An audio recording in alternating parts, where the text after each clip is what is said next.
My dear friends and masters, welcome back to our channel oneness vegetarianism. నా పేరు స్వప్నేశ్వరి. ముందుగా మనందరి గురువైన డాక్టర్ బ్రహ్మర్షి పితామహ పత్రి సారికి నా యొక్క అనంతకోటి ఆత్మ ప్రణామాలు. సత్యలోకవాసులకి, దివ్యలోకవాసులకి, మహాకారణ లోకవాసులకి, నక్షత్ర లోకవాసులకి, ఏంజల్స్కి, మహావతార్ బాబాజీకి, బుద్ధ భగవానుడికి, రామ్తా మాస్టర్కి, మహా ఉపాధ్యాయుడు, మాస్టర్ టీచర్, ఇమోటల్ గురువైన తండ్రికి నా యొక్క అనంతకోటి ఆత్మ ప్రణామాలు.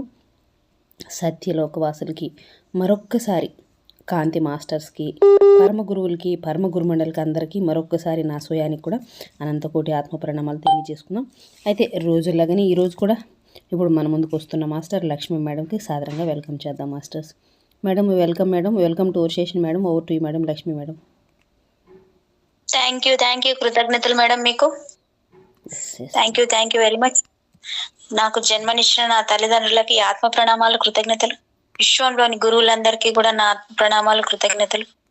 నాకు జ్ఞానాన్ని ప్రసాదించిన వంశీ మాస్టర్ గారికి నా ఆత్మ ప్రణామాలు, కృతజ్ఞతలు.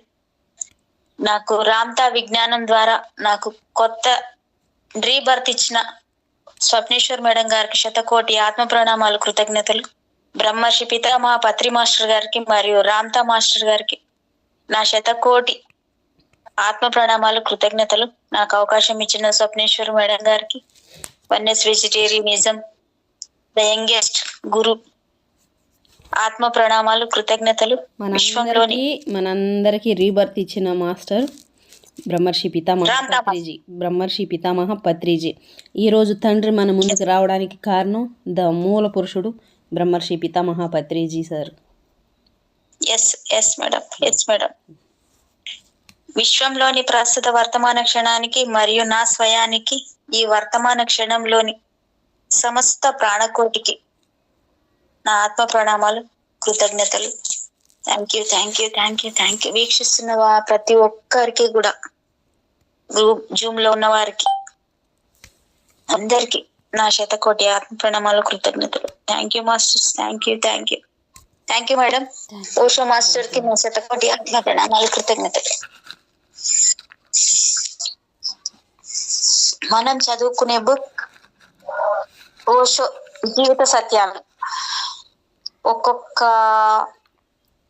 పదానికి దానికి మనం దేన్ని ఎలా తీసుకోవాలనే దాన్ని విపులంగా జ్ఞానాన్ని అందిస్తున్నారు.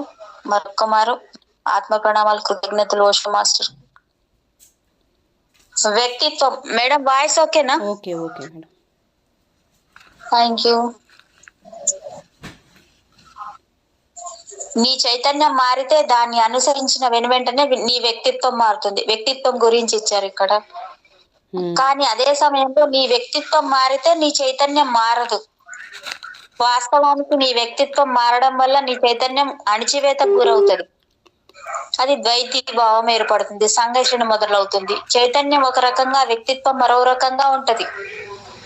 వాటి మధ్యన వంతెన ఉండదు. నువ్వు ఇద్దరుగా అనేక మందిగా ఉంటావు. గుంపు నీలో ఉంటుంది.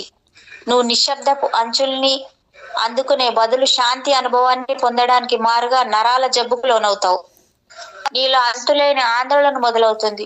లోపల సమతౌల్యాన్ని, సమశృతిని కోల్పోతావు. నీతివాదులందరికీ జరిగేది ఇదే. వాళ్ళు బయట నుంచి గాయాలకు కట్టే పనిలో ఉంటారు. జనాలకు సున్నం వేసే పనిలో ఉంటారు. జీసస్ ఆ పనిని గోడకు సున్నం వేయడం అన్నారు. సమాధులకు వెళ్ళవేయడం అన్నాడు. లోపల శవం ముడుచుకుపోతూ ఉంటుంది. బయట సాదికి వెళ్ళవేస్తావు. చూడడానికి శ్మశానం అద్భుతంగా ఉంటుంది. శ్మశానంలో పూల చెట్లు నాటవచ్చు, పచ్చిక పెంచవచ్చు, కలకల్లాడుతుంది. శ్మశానాన్ని అందచందాలతో నింపవచ్చు. కానీ శ్మశానం కేవలం శ్మశానమే కదా. మనిషి పరిస్థితి అలాంటిదే. మనం వ్యక్తిత్వాన్ని మరి బలంగా నమ్మడం వల్ల ఈ పరిస్థితి ఏర్పడింది. నీకు ఆ సంగతి తెలియవచ్చు, మాకు తెలియకపోవచ్చు. కానీ 99 మంది జనాలు ప్రవర్తనవాదులు. వాళ్ళ మాటలు ఏమైనా చెప్పవచ్చు. కానీ లోతుల్లోకి చూస్తే వాళ్ళందరూ పాప్లో, స్కిన్నర్ స్కూళ్ళకు చెందిన వాళ్ళే. వాళ్ళందరూ ప్రవర్తనవాదులే. వాళ్ళు నీ ప్రవర్తన మారితే నువ్వు మారుతావని నమ్ముతారు. కారణం నీ ప్రవర్తనే నువ్వని నమ్ముతున్నావు. వాళ్ళు వాళ్ళ ప్రాథమిక మొండివాదాన్ని, విశ్వాసాన్ని అస్సలు చూడరు. ఆ స్పృహే వాళ్లకు ఉండదు. సమాజం ఇప్పటిదాకా సాగుతున్న పద్ధతి ఇదే. సమాజం ఆధ్యాత్మికం కాదు.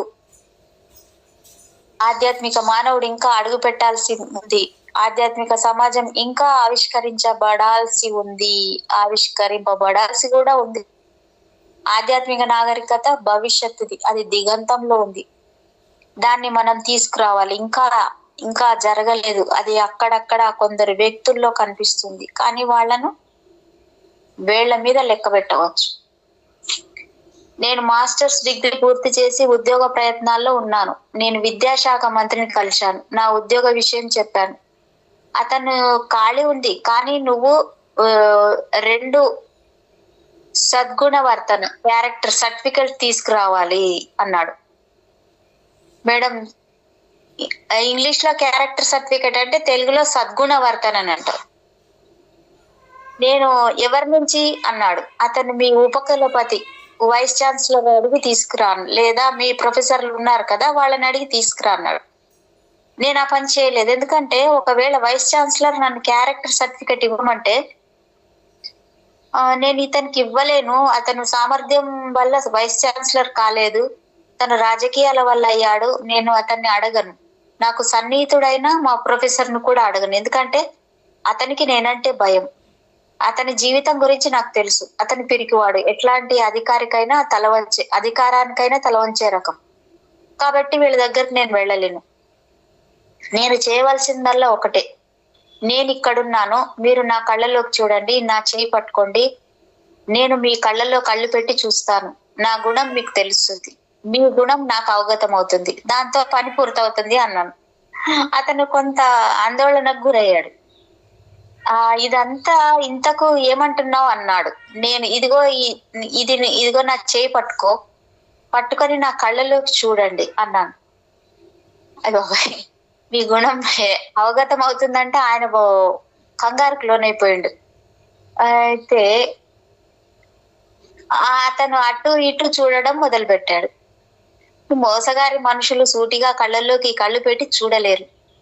వాళ్ళు ఆత్మన్యూనత భావంతో ఉంటారు. అతని నుదురు మీద చెమట పట్టడం చూశాను. మీరెందుకు అంత ఆందోళన గురవుతున్నారు? కేవలం నా కళ్ళలోకి చూడమంటున్నాను. నేను ఇక్కడున్నాను, మీరు ఎన్నాళ్ళు ఉండమన్నా ఇక్కడుంటాను. నేను మీ గుణాన్ని చూస్తాను, మీరు నా గుణాన్ని చూడండి అన్నాను. ఆయన కాగితంపై సంతకం చేశాడు. నువ్వు వెళ్ళి నిన్ను ఉద్యోగంలో నియమించాను, మళ్ళీ రాకు. నువ్వు ఒక్కడివి రాకు, నన్ను భయపెట్టేవాడివి అన్నాడు. ఇతరుల అభిప్రాయం మీద ఆధారపడకండి. వాళ్ళెవరు నీ క్యారెక్టర్ సర్టిఫికెట్ ఇవ్వడానికి? వాళ్ళెవరు? మేడం, వ్యక్తిత్వానికి సంబంధించిన గాంభీర్యం ధ్యానం గుండా వస్తుంది. నీ వ్యక్తిత్వానికి సంబంధించి దేన్ని నువ్వు ప్రాక్టీస్ చేయనప్పుడు మీ అంతర్దృష్టి పెరుగుతుంది.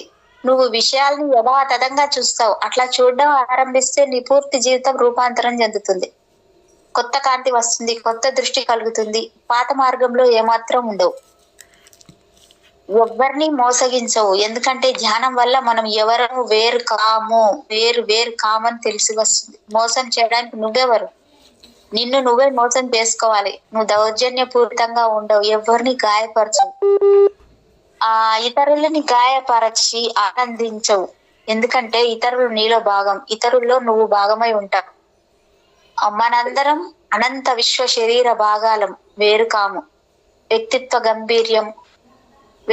గాంభీర్యం సమాన దృష్టి వల్ల, చిత్తశుద్ధి వల్ల వస్తుంది. మనం వేరు కాము, మనం ఒకటే. నీ జీవన విధానాన్ని ఎవరో నీపై నిర్భయంగా విధించరు. అది సహజంగా సమకూరేదే. ఇది ఇతరులకు వ్యతిరేకమైనది కాదు. అది ఆరోగ్యకరమైన పెదవులు లాంటిది. లోపల రక్త ప్రసరణ ద్వారా పెదవులకు ఎరుపుదనం సంక్రమిస్తుంది. అది పూర్తిగా భిన్న ప్రక్రియ. కాబట్టి ధ్యానం అన్నది వ్యక్తిత్వానికి ఆధారం అన్న విషయాన్ని గుర్తించుకోవాలి. వ్యక్తిత్వం గురించి పూర్తిగా మర్చిపోవాలి. తన సమస్త శక్తిని ధ్యానం మీద కేంద్రీకరిస్తే అక్కడ వ్యక్తిత్వం ఆవిష్కరింపబడుతుంది. అక్కడ 2 విషయాలు తీసుకొచ్చి కలపడం అంటూ ఉండదు. అది సహజ సిద్ధంగా సంభవిస్తుంది, హఠాత్తుగా జరుగుతుంది. వ్యక్తిత్వం అన్నది తక్షణ స్పందనతోనే వస్తే దాని సౌందర్యం ఎంతో ప్రత్యేకత సంతరించుకుంటుంది. అదే ఆనందం. జనాకర్షణ శక్తి. ప్రపంచంలో 3 రకాల గురువులు ఉన్నారు. మొదటి రకాన్ని జనాకర్షణ గల వాళ్ళు అంటారు. రెండో రకం వాళ్ళ పద్ధతి ప్రకారం చేసేవాళ్ళు. మూడో రకం వాళ్ళు సహజమైన వాళ్ళు. ఈ 3 రకాల విభాగం థెరపిస్టులకు అంటే చికిత్స చేసే వాళ్లకు వర్తిస్తుంది. చికిత్సకారులు 3 రకాలు. వాళ్ళు పై విభాగాలకు చెందిన వాళ్లే. కరిష్మా అన్న పదం గ్రీక్ నుంచి వచ్చింది. దాని అర్థం సంపూర్ణ శక్తి. నువ్వు అంత శక్తి ఉన్న వ్యక్తిని సమీపిస్తే అతని బానిస అవుతావు. అతని శక్తి నీ మీద పొంగి ప్రవహిస్తుంది. అతను నీ గురించి ఆలోచించడు. తన శక్తి ద్వారా నిన్ను ఆకర్షిస్తాడు, నిన్ను నడిపిస్తాడు. అతను నాయకుడు. నేను నేతను కాను, ఆకర్షణ గలవాణ్ణి కాను. ఎందుకంటే జనాకర్షణ గల వ్యక్తి ప్రమాదకారి. అతను నిన్ను నాశనం చేస్తాడు, నిన్ను తీవ్రంగా ప్రభావితం చేస్తాడు. అతను మర్రి చెట్టు లాంటి వాడు. అతను రక్షకుడు అనుకుంటున్నావు. మహావృక్షం నీడలో గడ్డి కూడా మొలవదు. జనాకర్షణ గల వ్యక్తి నిజమైన నాయకుడు కాదు, అతను బానిసల యజమాని. హిట్లర్, ముస్సోరీలని అట్లాంటి వాళ్ళు జనాల్ని నడిపిస్తారు, జనాల్ని బానిసలు చేస్తారు. వాళ్ళ అధికారం నెరవేరుతారని నెరపుతారు, ఆదేశాలు ఇస్తారు. రెండో రకం వాళ్ళ పద్ధతుల్ని, విధానాల్ని అనుసరించే వాళ్ళు వాళ్ళ విధానాల్ని ప్రదర్శిస్తారు, శక్తిని కాదు. అతడికి జనంపై ఆకర్షణ ఉండదు. జనాలకు విధానాన్ని వివరిస్తాడు. మొదటి వ్యక్తి కన్నా మేలు. ఇతను నిన్ను బానిసగా చెయ్యడు. మూడో రకం సహజమైన గురువు సహజమైన చికిత్స చేసేవాడు. అతను నిన్ను ముందుకు నడపడు, అనుసరించడు, నీతో పాటు ఉంటాడు, కేవలం నీ చేయి పట్టుకుంటాడు. అతను స్నేహితుడు. సహజమైంది, ఉత్తమమైన దాంట్లోనే ఆకర్షణ లేదు. అతను చాలా సాధారణమైన వాడు. అతనిలో ఆకర్షణ ఉండదు, అతనికి విధానం ఉండదు. అతను మరీ సాంకేతిక దృష్టి కలవాడు కాడు, మరీ శాస్త్రీయ దృష్టి కలవాడు కాదు. అతను కవితాత్మకమైన వాడు, గందరగోళమైన వాడు, ప్రకృతి అంతా ఉద్విగ్నమైన వాడు. నేను సహజమైన మనిషిని, సాధారణమైన మనిషిని. నేను గుంపులో కలిసిపోతే మీరు నన్ను గుర్తుపట్టలేరు, కాబట్టి మిమ్మల్ని నేను నడపలేను, మీతో పాటు కూడా ఉండగలను, మీ చెయ్యి పట్టుకోగలను, మీ స్నేహితుడిగా ఉండగలను. దాతృత్వం. మొదటి విషయం, అన్ని మతాల దాతృత్వాన్ని నొక్కి చెప్తాయి. ఎందుకంటే మనిషి ధనంతో ఆత్మ న్యూనతకి లోనవుతాడు. దాతృత్వాన్ని గొప్పగా చెప్పారు. దానివల్ల మనిషి తక్కువ గిల్టీగా ఫీల్ అవుతాడు. మీరు ఆశ్చర్యపోతారు. పాత ఇంగ్లీష్ లో గిల్ఫ్ అంటే ధనం అనే అర్థము. జర్మన్ భాషలో గిక్ల్ అన్నది పదం ఉంది. దానికి ధనం అనే అర్థం. గోల్డ్ అన్న పదము, గిల్ట్, గోకుల్, వీటికి సన్నిహితమైంది. ఒక రకంగా లోతుల్లో ధనంలో గొప్ప ఆత్మన్యూనత దాగి ఉంది. ఎప్పుడు నీ దగ్గర ధనం ఉంటే అప్పుడు తప్పు చేసినట్లు విచారపడతావు. అది సహజం. ఎందుకంటే ఎంతో మంది మనుషుల దగ్గర డబ్బు లేదు. అట్లాంటప్పుడు నీ ఆత్మన్యూనతని ఎలా తరిమివేయగలవు? నీ దగ్గర డబ్బు ఉంటే దానివల్ల ఎవరో పేదవాళ్ళు అయ్యారని నీకు తెలుసు, ఎవరో ఆకలితో అలమటిస్తున్నారని నీకు తెలుసు. నీ బ్యాంకులో డబ్బు పేరుకుపోతూ ఉంటుంది. చావు బతుకుల్లో ఉన్న ఒక పసిబిడ్డ మందులు లేక అల్లాడుతూ ఉంటుంది.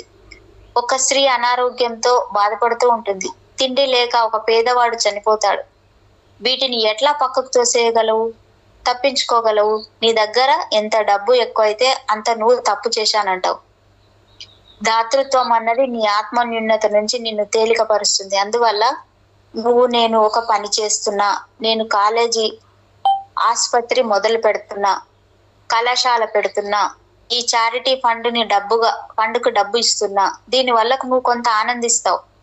ప్రపంచం పేదతనంలో ఉంది, లోకం నిస్సహాయంగా ఉంది. 90% జనం పేదలుగా ఉన్నారు, దాదాపు ఆకలితో చస్తున్నారు. కేవలం 1% మనుషులు సంపన్నులుగా ఉన్నారు, డబ్బుతో ఉన్నారు. వాళ్ళెవరు గిల్టీగా ఉంటారు? వాళ్ళెప్పుడు గిల్టీగానే ఉంటారు. వాళ్ళకి సాయం చేయడానికి మతం దాతృత్వం అన్న ఐడియాను అభివృద్ధి చేసింది. అది వాళ్ళని తప్పులు చేశామన్న భావం నుంచి బయటపడేస్తుంది. కాబట్టి మొదట నేను చెప్పదలుచుకున్న విషయం, దాతృత్వం అన్నది ధర్మం కాదు. అది కేవలం మీ స్వచ్ఛతను సంరక్షించడానికి ఏర్పడింది. అది లేని పక్షంలో మీకు పిచ్చెక్కుతుంది. దాతృత్వం ధర్మం కాదు, పుణ్యము కాదు. వ్యక్తి దాతృత్వం కలిగి ఉంటే అతనికి ఏమి గొప్ప పని మంచి పని చేసినట్లు కాదు. వ్యక్తి ధనాన్ని కూడబెట్టడానికి అడ్డదారులకు పశ్చాత్తాపడటం లాంటిది. నా దాతృత్వం అన్నది గొప్ప విషయమే కాదు, అది పశ్చాత్తాపం. 100 రూపాయలు నువ్వు సంపాదిస్తావు, 10 రూపాయలు దానం చేస్తావు, అది పశ్చాత్తాపం. దాంతో కొద్దిగా తేలిక పడతావు, అది మంచి పని అనుకుంటావు. నీ అహం కొంతవరకు సంతృప్తి పడుతుంది. అప్పుడు నువ్వు దేవుడితో నేను మనుషుల్ని దోచుకోవడం కాదు, నేను పేదవాళ్ళకి సాయం కూడా చేస్తున్నాను అంటావు. ఈ సాయం ఏ రకమైంది? ఒక చేత్తో 100 రూపాయలు లాక్కొని ఇంకో చేత్తో 10 రూపాయలు ఇవ్వడం లాంటి.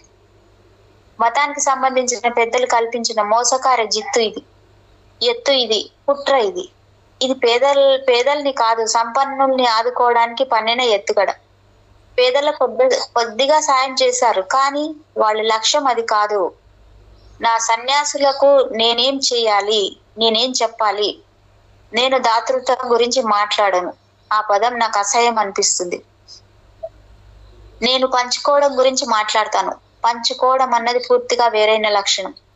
నీకు ఉంటే పంచుకుంటావు, నువ్వు పంచుకోవడం వల్ల ఇతరులకు సాయపడటం లేదు. దానివల్ల నువ్వు ఎదుగుతావు. ఎంత పంచుకుంటే అంత ఎదుగుతావు. చారిటీ దాతృత్వం నుంచి దాతృత్వం మంచి పదం కాదు, బరువైన పదం. నేను పంచుకోవడం గురించి చెబుతాను.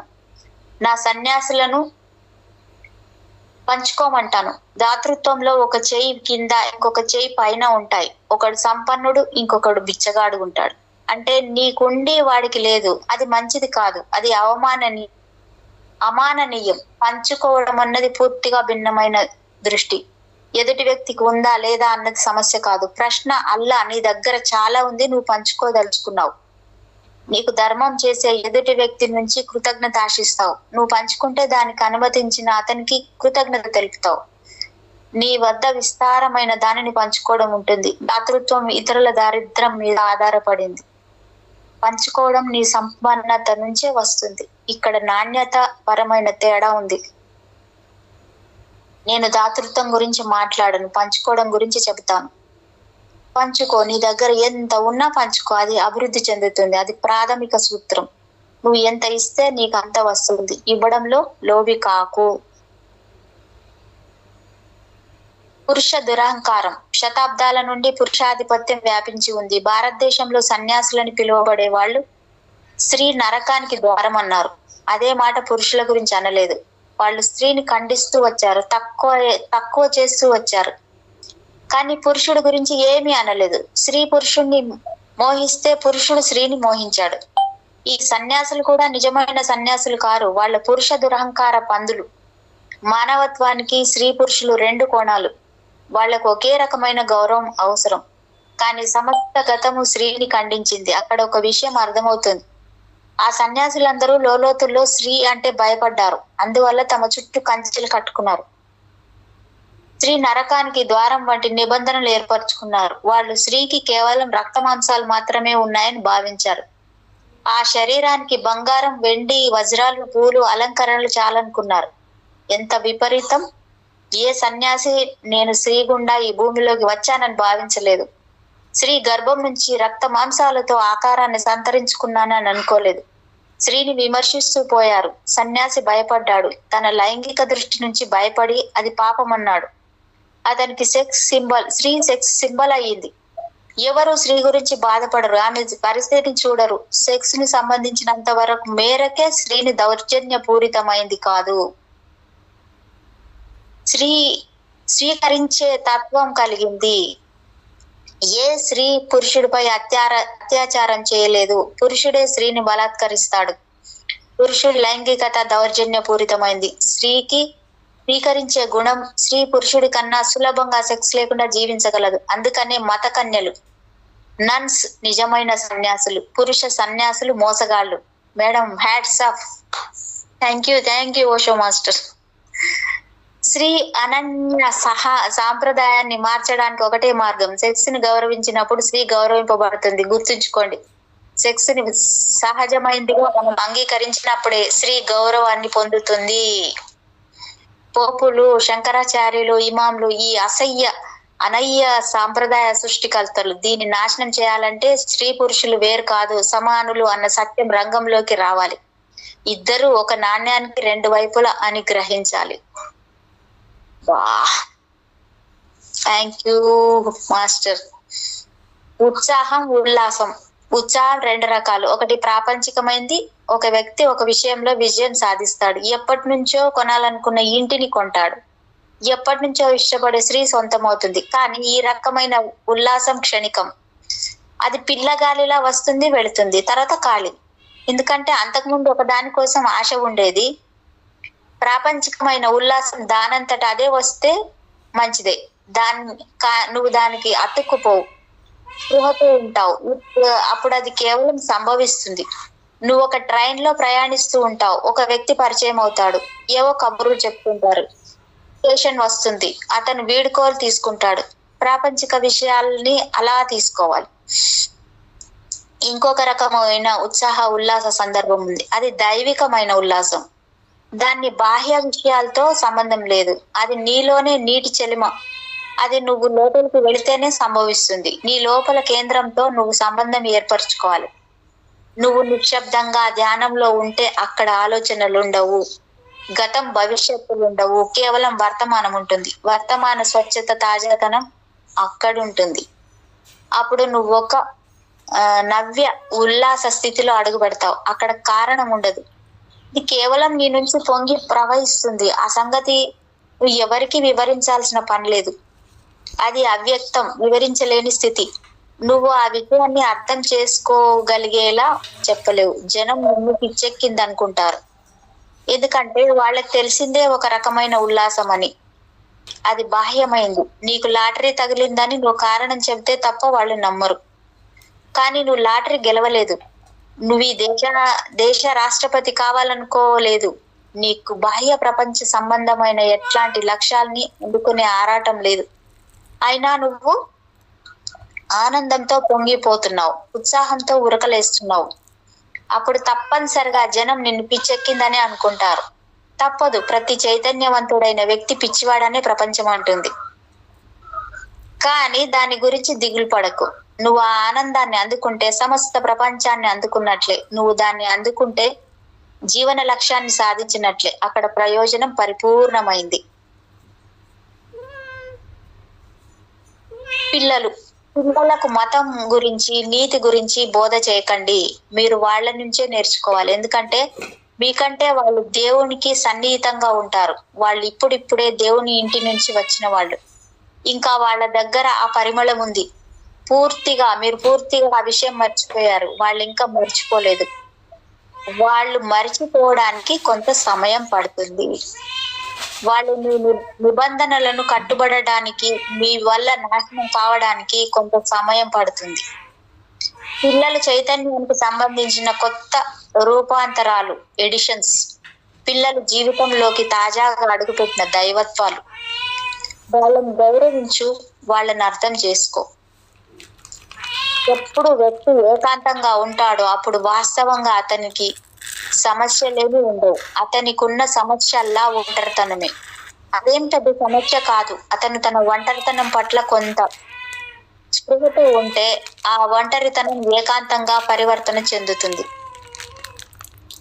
అప్పుడు దాన్ని ఆనందిస్తాడు. కానీ వ్యక్తి ఒక్కడే ఉంటే ఒంటరితనంతో బాధపడతాడు, చిత్రవదన అనుభవిస్తాడు. అప్పుడు తోడు కోసం వెతుకుతాడు, ప్రేమలో పడతాడు, ఇంకా ఏమైనా చేస్తాడు. అతను సంబంధంలోకి అడుగుపెట్టినప్పుడు అంతకు ముందు పనెంత ఆనందంగా ఉన్నానో ఆలోచిస్తాడా? కానీ అప్పటికే ఆలస్యమైంది. అతను ఒకవేళ ఏకాంతంలో ఉంటే మళ్ళీ ఒంటరితనంతో బాధపడటం మొదలు పెడతాడు. ఎందుకంటే జనులు జ్ఞాపకాలు చాలా అల్పమైనవి. వాళ్ళు గుర్తుంచుకోరు. మళ్ళీ ఆ వ్యక్తి స్త్రీ కోసమో పురుషుడి కోసమో వెతకడం మొదలు పెడుతుంది. ఎప్పుడు సంబంధం ఏర్పడుతుందో అక్కడ సమస్య మొదలవుతుంది. కానీ సమస్యలు అక్కడితో ఆగవు. ఒక్కసారి నువ్వు పురుషుడితో సంబంధం ఏర్పరచుకుంటే తల్లి కావడం గురించి ఆలోచిస్తావు. అప్పుడు మూడో వ్యక్తి రంగంలోకి రావడం జరుగుతుంది. మూడో వ్యక్తి మరింత ప్రమాదకరం. ఎందుకంటే నువ్వు ఎంపిక చేసుకున్న పురుషుడి గురించి నీకు బాగా తెలుసు. మరి బిడ్డ గురించి? నువ్వు బిడ్డ ఇలా ఉండాలి అన్న ఎంపిక చేయలేవు.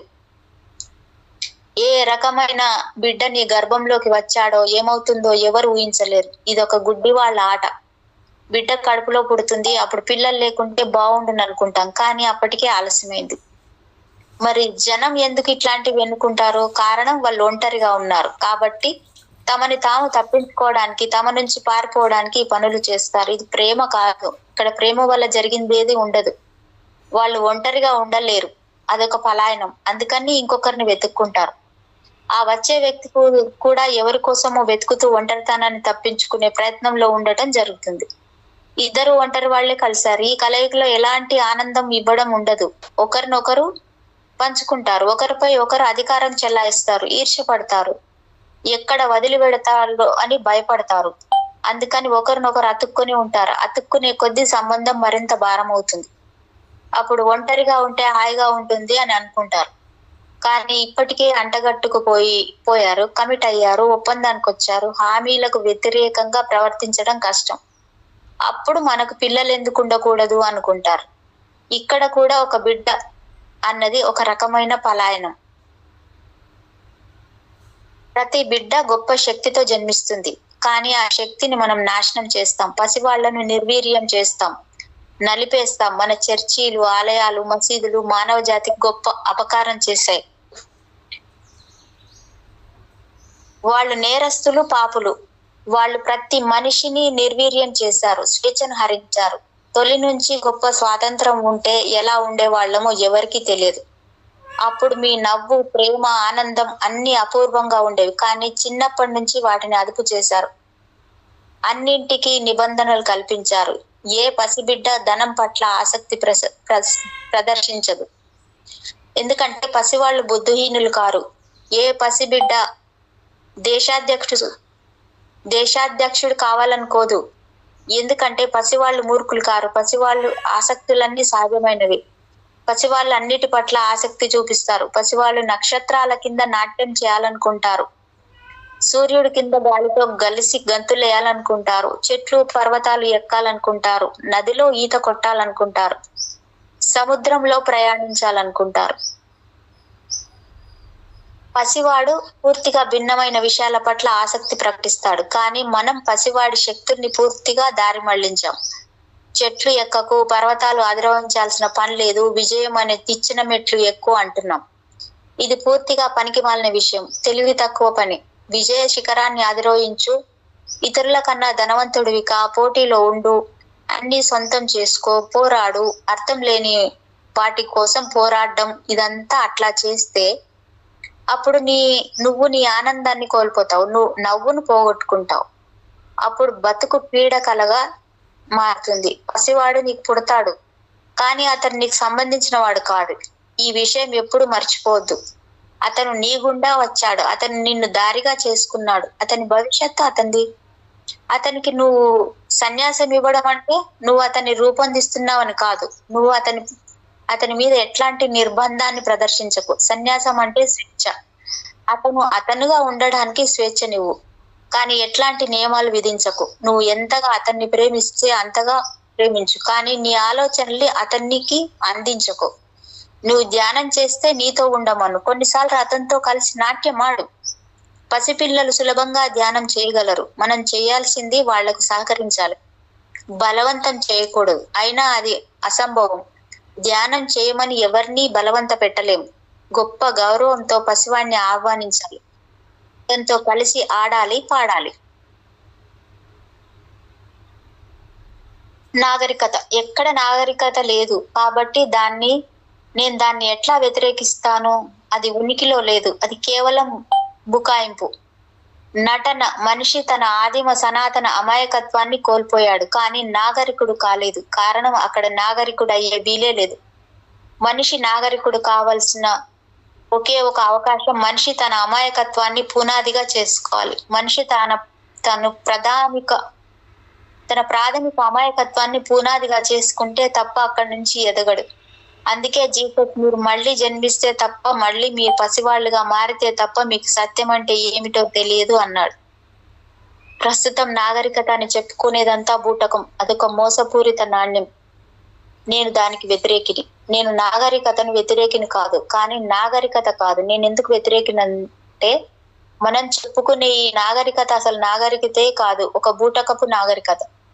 ఎవరో మ్యాజీ వెల్స్ నాగరికత మీద మీ అభిప్రాయం ఏమిటి అని యువరాజుని అడిగారు.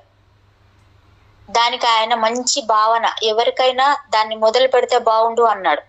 నాకు ఆ సమాధానం ఇష్టం. ఎందుకంటే అది ఇంకా ఆరంభమే కాలేదు. మనిషి నాగరికుడు కాలేదు, మనిషి నటిస్తున్నాడు అంతే. నేను నటనలను వ్యతిరేకిని, మోసగాళ్లకు వ్యతిరేకిని. మనిషి కేవలం తను నాగరికుడిని ప్రదర్శించుకుంటున్నాడు.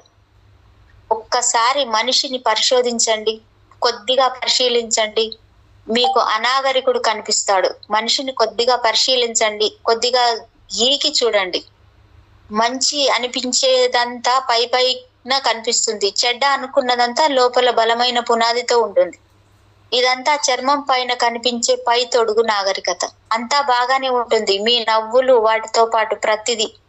ఎవరైనా మీ పైన ఒక మాట విసిరితే, మిమ్మల్ని తక్కువ చేస్తే మీకు పిచ్చెక్కుతుంది, తిక్క రేగుతుంది, ఆగ్రహంతో ఎదుటి వ్యక్తిని చంపేయాలనిపిస్తుంది. కేవలం ఒక్క క్షణం ముందు మీరు నవ్వుతారు, మరో క్షణం చంపడానికి సిద్ధపడ్డారు. హత్య చేయాలన్న అభిప్రాయాలు పైకి వచ్చాయి. ఇదేం నాగరికత? మనిషి ధ్యానిగా మారినప్పుడు మాత్రమే నాగరికుడు అవుతాడు. కేవలం ధ్యానం మాత్రమే ఈ ప్రపంచానికి నిజమైన నాగరికతను తెస్తుంది. కేవలం జ్ఞానోదయం పొందిన వాళ్ళు మాత్రమే నాగరికులు. ఇక్కడున్నదంతా వైరుధ్యం ఇదే. జ్ఞానులు ఆదిమ లక్షణానికి వ్యతిరేకులు కారు కూడా. వాళ్ళు ఆదిమమైన దాన్ని పునాదిగా ఉపయోగిస్తారు. పసితనం అమాయకత్వాన్ని పునాదిగా ఉపయోగిస్తారు. దానిపై ఆలయాలు తలెత్తుతాయి. నాగరికత పసితనపు అమాయకత్వాన్ని నాశనం చేసి తప్పుడు ఫలితాన్ని అందించింది. మొదట ప్రాథమికమైన అమాయకత్వాన్ని ధ్వంసం చేసింది. మనిషిని మోసగాడుగా, అతి తెలివివాడుగా, లెక్క వేసుకునేవాడిగా మార్చింది. తర్వాత దారి తప్పించింది. అట్లా నిన్ను నాగరికుడిని చేయడం మొదలుపెట్టింది. మొదట వ్యక్తిని తన స్వీయత్వం నుంచి వేరు చేసి తప్పుడు దారులను చూపించింది.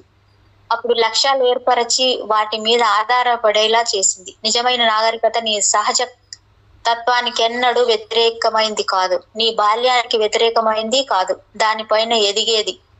ఆదిమ అమాయకత్వాన్ని అణిచివేసేది కాదు, దానిపై వికసించేది. అది ఎంత ఎత్తు ఎదుగుతుంది, కానీ ఆదిమ అమాయకత్వం పునాదులపైనే ఉంటుంది. నాగరికత అన్నది గబరా పెట్టే వ్యవహారం, పిచ్చెక్కించేది. ఈ సమస్త ప్రపంచం పిచ్చాస్పత్రిలో ఉండడం చూస్తున్నారు కదా. జనాలు తమ ఆత్మలు కోల్పోయారు, జనం కాకుండా పోయారు, తమని తాము కోల్పోయారు, వ్యక్తిత్వాన్ని కోల్పోయారు, అన్నీ కోల్పోయారు. కేవలం నకళ్ళుగా తయారయ్యారు, నటిస్తున్నారు. వాళ్లకు ముసుగులున్నాయి, వాళ్ళు మౌలికతను కోల్పోయారు. నేను కావాలనుకున్నది నాగరికతే, కానీ ఇది నాగరికత కాదు. ఎందుకంటే నేను దీన్ని వ్యతిరేకిస్తున్నాను. మనిషి నిజమైన నాగరికుడు కావాలని కోరుకుంటున్నాను, నిజమైన సంస్కారవంతుడు కావాలని కోరుకుంటున్నాను. అటువంటి సంస్కారం అయినప్పుడే అది ఎదుగుతుంది. అది బయట నుంచి నిర్బంధిస్తే రాదు, అది లోపల నుంచి రావాలి, విస్తరించాలి, వ్యాపించాలి. కానీ నాగరికత పూర్తిగా వ్యతిరేకంగా ఉంది. అది బాహ్యం నుంచి నిర్బంధిస్తుంది. ప్రపంచమంతా శాంతి సందేశాలే ఇస్తారు. మహావీరుడు, బుద్ధుడు, జీసస్ అందరూ అహింసనే బోధించారు. కారణం వాళ్ళు అహింసను ఆనందించారు కాబట్టి.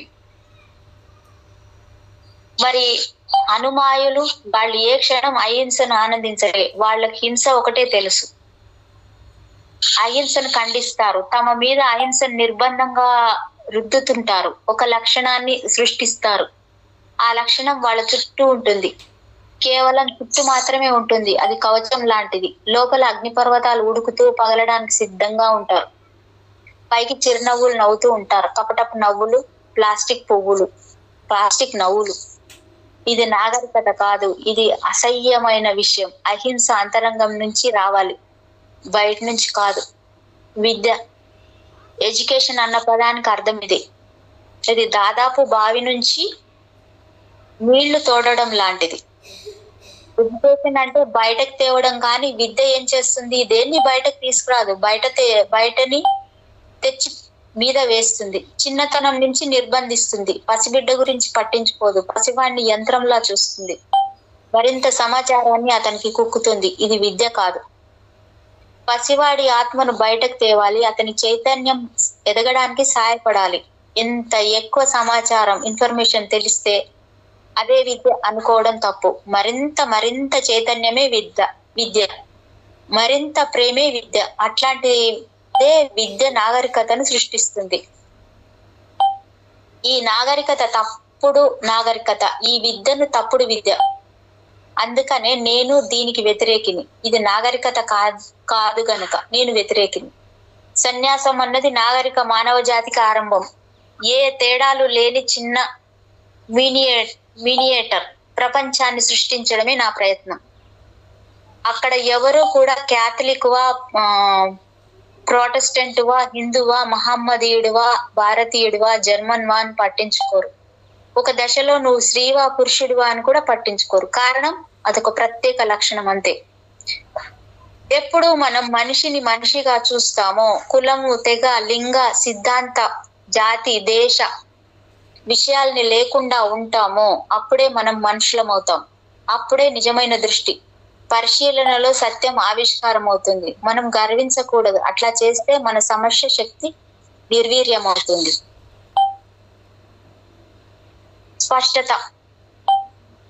స్పష్టత ఒక మనస్థితి. ఆలోచన లేనప్పుడు అది కలుగుతుంది. ఆలోచనలు అన్నవి ఆకాశంలో మేఘాలు లాంటివి. ఆకాశం అంతా నిండుగా మేఘాలు ఉంటే నువ్వు సూర్యుని చూడలేవు. నీ ఆకాశంలో మేఘాలు లేనప్పుడు, నీ లోపల ఆకాశంలో మేఘాలు లేనప్పుడు, నీ చైతన్యంలో మేఘాలు లేనప్పుడు అక్కడ స్పష్టత ఉంటుంది. స్పష్టత అంటే నీ చాతుర్యం కాదు, గుర్తుంచుకో. నైపుణ్యం ఉన్న వాళ్ళు స్పష్టత ఉన్నవాళ్ళు కారు. చాతుర్యం నేర్పరితనంతో ఉండటం గొప్ప కాదు. చాతుర్యం అంటే మోసకారితనం తప్ప మరేమీ కాదు. నేర్పరితనం ఉన్న వాళ్ళు స్పష్టత ఉన్నవాళ్ళు కారు. మేధావితనం తెలివితేటలు అనుకోండి. మేధావితనం సులభం. విషయ సేకరణ విపరీతంగా చేస్తే మేధావి అవుతావు, పండితుడు అవుతావు. అది స్పష్టతను, తెలివిని ఇవ్వదు. తెలివి అన్నది పూర్తిగా దానికి వ్యతిరేకమైంది. తలలో ఎలాంటి జ్ఞానము కదలనప్పుడు, లోపల ఆకాశంలో ఎట్లాంటి మేఘాలు కదలనప్పుడు, లెక్కలు వేసుకోనప్పుడు, మోసకారితనం లేనప్పుడు, నువ్వు ఏ మాత్రం ఆలోచించినప్పుడు, నువ్వు అద్దంలా ప్రతిఫలించినప్పుడు, అప్పుడు ఏదైతే ఉందో అదే స్పష్టత. స్పష్టత అంటే అద్దం లాంటి లక్షణం. స్పష్టతగా ఉండడం అంటే దేవుణ్ణి ఎదుర్కోవడం. దేవుడిని జ్ఞానం ద్వారా తెలుసుకోలేము. దేవుణ్ణి స్పష్టత ద్వారా గ్రహించగలం. దేవుణ్ణి మేధస్సుతో, మోసంతో గ్రహించలేము. అమాయకత్వం ద్వారా అందుకోగలం. అమాయకత్వమే స్పష్టత. అందుకే జీసస్, మీరు పసిపిల్లలైతే తప్ప నా దేవుని రాజ్యంలో అడుగు పెట్టలేరు అన్నాడు. ఆయన దేన్ని ఉద్దేశిస్తున్నాడో, అతను కేవలం నువ్వు పసివాడుగా ఉంటే తప్ప, నీ లోపలి ప్రపంచంలో మేఘాలు లేకుంటే తప్ప, లోపలి అద్దంపై దుమ్ము లేనప్పుడు తప్ప, ఎవరి దృష్టి కేవలం స్వచ్ఛతతో మాత్రమే దేవుణ్ణి చేసే అర్హత ఉంటుంది. అదే స్పష్టత. ఆలోచన లేకుంటే స్పష్టత ఉంటుంది. ఆలోచన ఉంటే స్పష్టత ఉండదు. ఆకాశం మేఘాలతో నిండి ఉంది, కానీ ఎంత బాగా ఉంది? అది అసాధ్యం. స్పష్టత ధ్యాన దృష్టి గుండా వస్తుంది, ఆలోచన గుండా రాదు. అతుక్కుపోవడం. నువ్వు అతుక్కుపోయినా అంటుకడుతున్న గతేంటి? అక్కడ అతుక్కుపోవడానికి ఏముంది? బాగా తెలిసిన పరిచయమైన విషయం తప్ప అక్కడ ఏముంది? అదంతా ఒక నరకం, అదంతా ఒక విషాదం.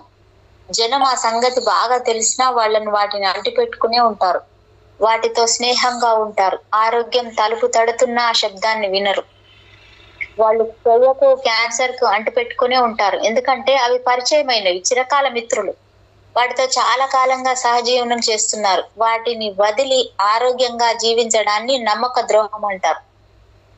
అందుకని జనం బాధలకు అతుక్కుపోయి ఉంటారు. ఒకవేళ అవకాశం వచ్చి బాధలు పోయి ఉత్సవం ఆరంభమైనా వాళ్ళు నిరంతరం బాధలకు తగులుకునే ఉంటారు. బాధను వదిలిపెట్టరు. అది వాళ్ళని వదిలిపెట్టినా మాటి మాటికి దాన్ని పట్టుకుంటారు. ఒక బాధ అదృశ్యమైన వెంటనే అట్లాంటి ఇంకో బాధని సృష్టించుకుంటారు. కనీసం కొంత విరామం ఇచ్చి తమ అస్తిత్వంలో అడుగు పెట్టడానికి కూడా వాళ్ళు అవకాశం ఇవ్వరు. ఒక విషయం గుర్తుంచుకోండి, ఎవరైతే కొత్త జీవితాన్ని ఎన్నుకుంటారో వాళ్ళు మాత్రమే జీవిస్తారు. జీవితం అంటే లెక్కలు వేసుకునే చోటికి, పథకాలు ప్రణాళికలు లేని చోటుకి అడుగు పెట్టడానికి సిద్ధపడటమే జీవితం. అంటే అజ్ఞాత తీరం నుంచి వచ్చే సవాల్కు చెవి ఒగ్గడానికి సిద్ధపడటమే. ప్రపంచంలో సురక్షితమైంది, భద్రత ఉన్నది కేవలం శ్మశానం మాత్రమే. అక్కడ ఏమీ జరగదు.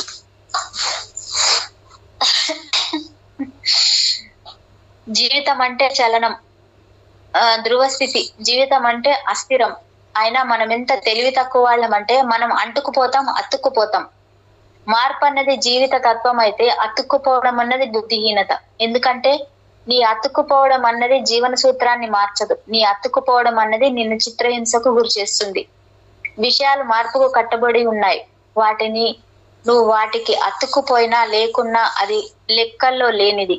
నువ్వు అతుక్కుపోతే నరకం అనుభవిస్తావు. నువ్వు పట్టుకుంటావు, అవి మారుతాయి. నిన్ను దిక్కుతోచని స్థితిలో పడతావు.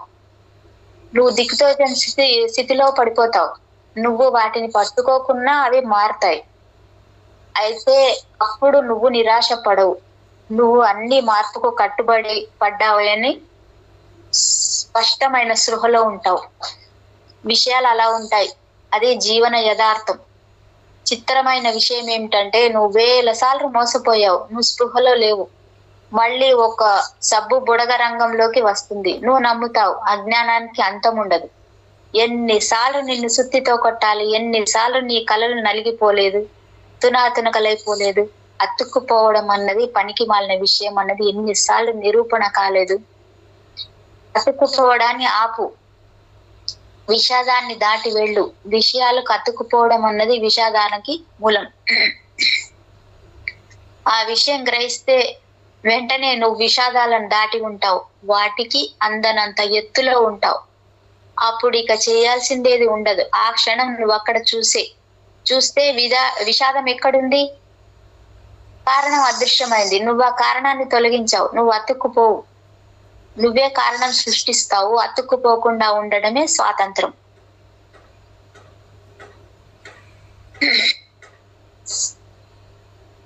మేఘాలు. బుద్ధుడు చనిపోవడానికి ముందు ఎవరు ఆయన్ని మీరు చనిపోయాక ఎక్కడికి వెళ్తారు, మీరు ఉనికిలో ఉంటారా లేదా కేవలం శూన్యంలోకి అదృశ్యమైపోతారా అని అడిగారు. ఇది కొత్త ప్రశ్న కాదు, ఇది ప్రాచీనమైంది. ఎన్నోసార్లు పునరుక్తి చేసింది. బుద్ధుడు కేవలం తెల్ల మేఘాల్లాగా అదృశ్యమైపోతాను అన్నాడు. మేఘాలు కదిలిపోతాయి, అదృశ్యమైపోతాయి. అవి ఎక్కడికి వెళ్ళాయి? అవి ఎక్కడి నుంచి వచ్చాయి? అవి ఎట్లా రూపొందాయి? ఎట్లా అదృశ్యమయ్యాయి? తెల్లని మేఘానికి ఎలాంటి పునాది ఉండదు. అది పునాది లేని విషయం. దానికి ఎక్కడా వేర్లు కనిపించవు. అది ఏమీ లేని తనం నుంచి పుడుతుంది. అయినా అది ఉంటుంది. ఈ సమస్త అస్తిత్వం తెల్ల మేఘం లాంటిది. ఎట్లాంటి ఆకస్మికమైంది లేకుండా, ఎట్లాంటి అంతిమ కారణం లేకుండా అది ఉనికిలో ఉంటుంది. అది ఒక రహస్యంగా ఉనికిలో ఉంటుంది. ఆ తెల్లని మేఘానికి తన దారంటూ ఏమీ ఉండదు. అది ప్రవహిస్తుంది, సాగుతుంది.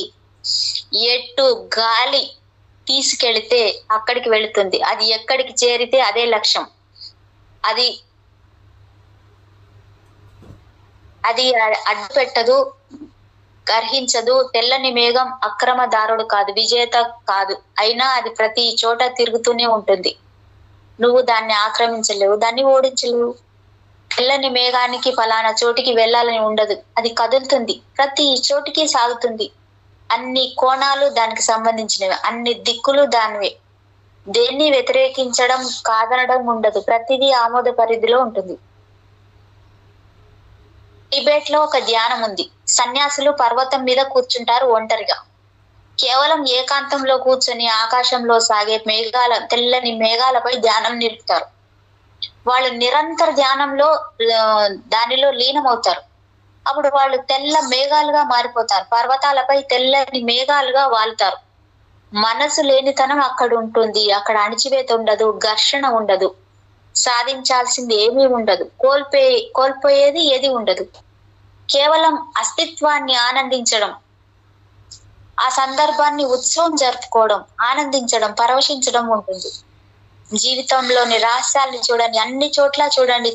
తెల్లని మేఘాల్లో, నక్షత్రాల్లో, రాత్రిలో, పూలల్లో, ప్రవహించే నదిలో చూడండి. ఎక్కడ చూసినా రహస్యం కోసం చూడండి. ఎక్కడ రహస్యం కనిపిస్తే అక్కడ ధ్యానాన్ని నింపండి. ధ్యానం అంటే రహస్యం. ముందు మిమ్మల్ని మీరు మాయం చేయడం, మిమ్మల్ని మీరు లయం చేయడం, రహస్యం ముందు మీరు అదృశ్యం కావడం. నువ్వు ఉండవు, రహస్యం సంపూర్ణంగా నిన్ను తనలోకి తీసుకుంటుంది. అప్పుడు హఠాత్తుగా ఒక కొత్త ద్వారం తెరుచుకుంటుంది, కొత్త దృష్టి ఏర్పడుతుంది. హఠాత్తుగా విభాగాల ప్రపంచం, ఏర్పాటు ప్రపంచం అదృశ్యం అవుతుంది. ఏకత్వానికి సంబంధించిన కొత్త ప్రపంచ రంగంలోకి వస్తుంది. సరిహద్దులు మాయమవుతాయి. ప్రతిదీ ఇంకో దానితో ఉంటుంది. అక్కడ విడదీయడం అంటూ ఉండదు. కాబట్టి నేను నా మార్గం తెల్ల మేఘాల మార్గం అంటానంటే అది కేవలం ఒక సంకేతం. తెల్లని మేఘాన్ని ఒక వాస్తవంగా ఉపయోగించలేము, దాన్ని సంకేతంగా ఉపయోగించవచ్చు. అది కవితాత్మక సంకేతం, రహస్యంలోకి గాఢంగా నిష్క్రమించే అద్భుతానికి సంకేతం.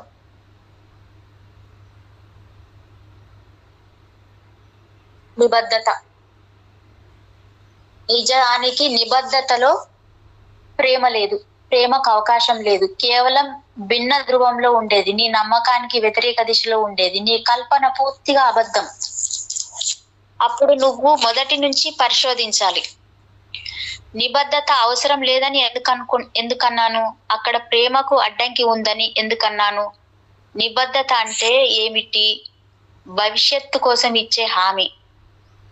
ప్రేమ వర్తమానంలో ఉంటుంది, హామీ భవిష్యత్తులో ఉంటుంది. ప్రేమ ఈ రోజు, నిబద్ధత రేపు. ప్రేమ ఈ రోజు, నిబద్ధత రేపు. ప్రేమ ఎప్పుడు ఇప్పుడే ఉంటుంది, నిబద్ధత అప్పుడు అక్కడ ఉంటుంది. అవి ఎప్పటికీ కలవు.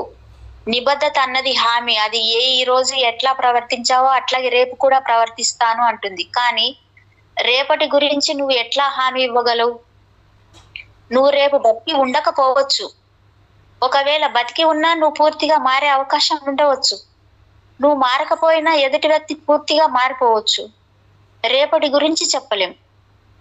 నేను ప్రేమను కమిట్మెంట్ అన్నానంటే దాని అర్థం ఏంటి అంటే రేపటి గురించి నేను హామీ ఇచ్చానని కాదు. కానీ అక్కడ హామీ ఉంది, అక్కడ సంక్లిష్టత, సున్నితత్వం అది. నువ్వు నేను రేపు కూడా ప్రేమిస్తాను అనడంలో హామీ ఇస్తే ఆ క్షణంలో ప్రేమ ఉంది. నేను రేపు కూడా ప్రేమిస్తాను అనడంలో హామీ ఇస్తే ఆ క్షణంలో ప్రేమ ఉంది. పోల్చుకోవడం అన్నది ఒక జబ్బు, అన్నిటికన్నా పెద్ద జబ్బు. మనకు మొదటి నుంచి పోల్చుకోవడం నేర్పారు. మీ అమ్మ నిన్ను ఇతరులతో, పిల్లలతో పోల్చుకోమంటుంది. మీ నాన్న అట్లాగే ఇతర పిల్లలతో నిన్ను పోలుస్తాడు. టీచర్ కూడా అదే పని చేస్తుంది. రాజు చూడు గోపాల్ ఎంత మంచి పనులు చేస్తాడో, నువ్వు అలా కాదు అంటుంది. పసితనం నుంచే ఇతరులతో నిన్ను పోల్చుకొని చూడమని బోధిస్తారు. ఇది గొప్ప జబ్బు. ఇది నీ ఆత్మను నాశనం చేసే క్యాన్సర్. ఎందుకంటే సృష్టిలో ప్రతి మనిషి అసాధారణ వ్యక్తి. అసలు ఎక్కడా పోల్చడానికి కుదరదు. నేను నాలా ఉన్నాను, నువ్వు నీలా ఉన్నావు. అసలు సృష్టిలో ఏ ఇతర వ్యక్తితోనూ నిన్ను పోల్చడానికి కుదరదు. మల్లె పువ్వును గులాబీతో పోల్చగలమా? పోల్చలేము. మామిడి పండును యాపిల్తో పోల్చగలమా? పోల్చలేవు. నీకు తెలుసు అది వేరు, అది వేరు వేరు పోలిక వీలు పడదు. నీలాగా ఇప్పటికీ ఏ వ్యక్తి లేడు, ఇక ముందు ఉండబోడు కూడా. నువ్వు అసాధారణమైన మనిషివి. అది నీ జన్మ హక్కు. అది అసాధారణ లక్షణం, దేవుని దయ. నిన్ను ప్రత్యేకతలతో సృష్టించాడు. ఎవరితోనూ పోల్చుకోకు. పోల్చుకోవడం వల్ల సమస్యలు తలెత్తుతాయి. ఈ పోల్చుకోవడం అనే జబ్బు బారిన పడితే సహజంగా నువ్వు అహంకారి అవుతావు లేదా క్రూరుడు అవుతావు. అది నువ్వు ఎవరితో పోల్చుకుంటున్నావన్న దాని మీద ఆధారపడి ఉంటుంది. ఒక రకంగా నీకన్నా గొప్ప స్థాయిలో ఉన్నారనుకునే వాళ్ళతో నిన్ను పోల్చుకుంటే నువ్వు క్రూరంగా మారుతావు, చాలా దుర్మార్గంగా మారుతావు. లేదా నీకన్నా దిగువ స్థాయిలో ఉన్నారనుకునే వాళ్ళతో పోల్చుకుంటే నువ్వు అహంకారిగా మారుతావు. ఈ రెండు రకాల ప్రతి మనిషిలోనూ ప్రత్యేకతను అర్థం చేసుకునే వ్యక్తి ఆధ్యాత్మిక వాది అవుతాడు. అతనికి నిజమైన మతం. కారణం అతని దేవుడు తనకిచ్చిన దాని పట్ల గాఢమైన కృతజ్ఞతతో ఉంటాడు. నువ్వు పోల్చుకోలేని పక్షంలో నువ్వు పెద్దవాడవు కావు, తక్కువవాడు కావు, వికారివి కావు, అందగాడివి కావు, తెలివైన వాడివి కావు, తెలివి తక్కువ వాడివి కావు. పోల్చుకోని పక్షంలో నువ్వు కేవలం నువ్వులా ఉంటావు. నిరాడంబరమైన సాధారణమైన మనిషిలా ఉంటావు. వసంతం వస్తుంది, పూలు పూస్తాయి. ఎందుకంటే ఈ వసంతాన్ని తీసుకొచ్చిన దైవం పట్ల గాఢమైన కృతజ్ఞత ఉంటుంది. ఆ దేవుడిచ్చిన జీవితాన్ని ఆనందంతో ఆమోదించడం ఉంటుంది. పోల్చుకోవడం అన్నది పోటీని రంగంలోకి తెస్తుంది. పోలిక అన్నది గాయాల్ని అహాన్ని తెస్తుంది. నీకన్నా పై స్థాయిలో ఉన్న వాళ్ళ ద్వారా గాయాల్ని అందుకుంటావు. మరోవైపు నీకన్నా తక్కువ స్థాయిలో ఉన్న వాళ్ళ వల్లే నీ అహంకారాన్ని పెంచుకుంటావు, పొందుతావు కూడా. ఈ రెండు రాళ్ల మధ్య నలిగిపోతావు. నీవు కేవలం నువ్వే. నువ్వు ఏ గురుపీఠానికి చెందవు. నీకన్నా ఎవడు పై స్థాయిలో లేడు, నీకన్నా ఎవడు కింద స్థాయిలో లేడు. ఎందుకంటే ఎవడు నీలా లేడు, అందువల్ల అక్కడ పోల్చుకోవడానికి వీలు పడదు. అందువల్ల పోటీ అన్నది నిష్ఫలం. వ్యక్తి తనలా ఉండాలి. అది మౌలిక సందేశం. నిన్నుగా ఆమోదించిన క్షణం అన్ని కొండంత బరువులు క్షణంలో అదృశ్యమైపోతాయి. అప్పుడు జీవితం అన్నది కేవలం ఆనందం, ఉత్సవ కాంతి.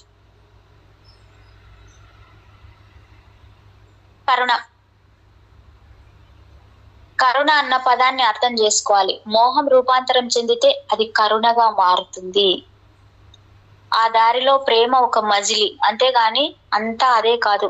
బుద్ధుడు కరుణను ధ్యానంతో కలిపిన ప్రేమ అన్నాడు.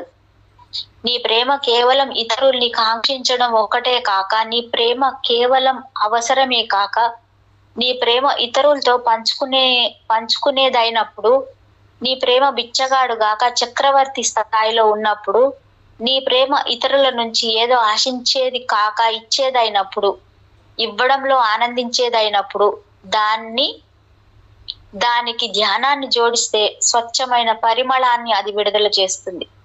అప్పుడు బంధించబడిన కాంతి విడుదలవుతుంది. అది కరుణ. కరుణ అత్యున్నతమైంది. సెక్స్ జంతు సంబంధమైంది, ప్రేమ మానవీయమైంది. కరుణ దైవికమైంది. సెక్స్ భౌతికం, ప్రేమ మానసికం, కరుణ ఆధ్యాత్మికం. మేడం వింటున్నారా?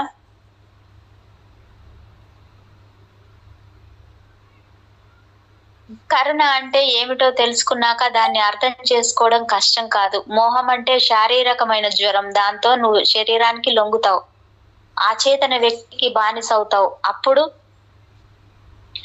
నీపై నీకు అధికారం ఉండదు. కరుణ అంటే రూపాంతరం చెందిన శరీర ధర్మం. నువ్వు మానసికంగా రూపాంతరం చెందుతావు, కానీ అప్పుడు బానిసగా ఉండవు, అధికారిగా ఉంటావు.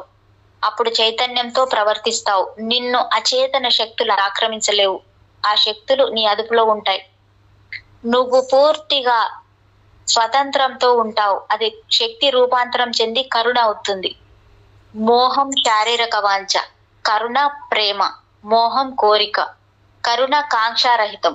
మోహం ఈర్ష, కరుణ పంచుకోవడం. మోహం ఇతరులను తన కోసం వాడుకుంటుంది. కరుణ ఇతరులను గౌరవిస్తుంది. మోహం భూమికి కట్టేస్తుంది, మట్టిగానే ఉండమంటుంది. నిన్ను పద్మంగా ఎదగనివ్వదు. కరుణ నిన్ను పద్మాన్ని చేస్తుంది. నువ్వు మట్టిగా ఉంటే ప్రాపంచిక కాంక్షలు, ఈర్ష్యలు, కోపాలు ఎదుగుతాయి. కరుణను నీ శక్తుల్ని రూపాంతరం చెందిస్తుంది. నువ్వు బుద్ధుడు అయినప్పుడే నీకు కరుణ అంటే ఏమిటో తెలిసి వస్తుంది. అది చల్లని ప్రేమ, సమస్త అస్తిత్వంతో ఆనందాన్ని పంచుకుంటుంది. నువ్వు నీకే దీవెనగా, సమస్త అస్తిత్వానికి దీవెనగా మారుతావు. అది కరుణ. మోహం అసహ్యమైంది, కరుణ అందమైంది. మోహం శాపం, కరుణ ఆశీర్వాదం. ప్రేమ నిచ్చెన, 3 మెట్లున్న నిచ్చెన. కింద మెట్టు సెక్స్, మధ్యలో మెట్టు ప్రేమ, పైనున్న మెట్టు ప్రార్థన. ఈ 3 మెట్ల కారణంగా 1001 విషయాల కలయిక జరుగుతుంది. నిజమైన కరుణ సెక్స్ మెట్టుకు సంబంధించిన శక్తి ప్రేమగా మారినప్పుడు జరుగుతుంది. అది బుద్ధుని కరుణ. కరుణ ఒకటే చికిత్సా ఔషధం. ఎందుకంటే మనిషిలోని అనారోగ్యానికంతా ప్రేమరాహిత్యమే కారణం. ప్రేమించుకోవడము, ప్రేమను పొందలేకపోవడం మనిషి అనారోగ్య కారణం. తన అస్తిత్వాన్ని పంచుకోలేకపోవడం దుఃఖ కారణం. నరకం అంటే అదే మనిషిలోని అన్ని సంక్లిష్టతలకు కారణం. ఈ లోపల గాయాలు ఎన్నో విధాలుగా పైకి వస్తాయి. అవి శారీరక అనారోగ్యంగా, మానసిక అనారోగ్యంగా బహిర్గతమవుతాయి. కానీ లోపల మనిషి ప్రేమ రాహిత్యంతో అల్లాడుతాడు. మేడం శరీరానికి ఆహారం మేడం పిలిచారా? ఇందాక అడిగిన మేడం అన్నాను. మీరు ఇదొక్కటి ఉంది మేడం. సెక్స్ జంతు సంబంధమైంది, ప్రేమ మానవీయమైంది, కరుణ దైవికమైంది. సెక్స్ భౌతికము, ప్రేమ మానసికము, కరుణ ఆధ్యాత్మికం. ఇదొక్కటి, ఇది చెప్తూ మిమ్మల్ని పిలిచాను మేడం. కరుణ ఒక్కటే చికిత్స ఔషధం. ఎందుకంటే మనిషిలోని ఆరోగ్యానికంతా ప్రేమరాహిత్యమే కారణం. ప్రేమించలేకపోవడము, ప్రేమను పొందలేకపోవడము మనిషి అనారోగ్య కారణం. తన అస్తిత్వాన్ని పంచుకోలేకపోవడం దుఃఖ కారణం. నరకం అంటే అదే మనిషిలోని అన్ని సంక్లిష్టతలకు కారణం. ఈ లోపలి గాయాలు ఎన్నో విధాలుగా పైకి వస్తాయి. అవి శారీరక అనారోగ్యంగా, మానసిక అనారోగ్యంగా బహిర్గతమవుతాయి. కానీ లోపల మనిషి ప్రేమరాహిత్యంతో అల్లాడుతాడు. శరీరానికి ఆహారం ఎట్లా అవసరమో ఆత్మకు ప్రేమ అంత అవసరం. ఆహారం లేకుంటే శరీరం ఉండదు, ప్రేమ లేకుంటే ఆత్మ ఉనికిలో ఉండదు. Thank you Osho master. Thank you madam. Thank you very much. Osho జీవిత సత్యాల బుక్ ఈ రోజుకి పూర్తయింది madam. Thank you Osho master. Thank you madam. Thank you masters. అందరికీ పేరు పేరున నా హృదయపూర్వకమైన కృతజ్ఞతలు. ఈ వర్తమాన క్షణానికి, సమస్త విశ్వానికి థ్యాంక్ యూ సో మచ్.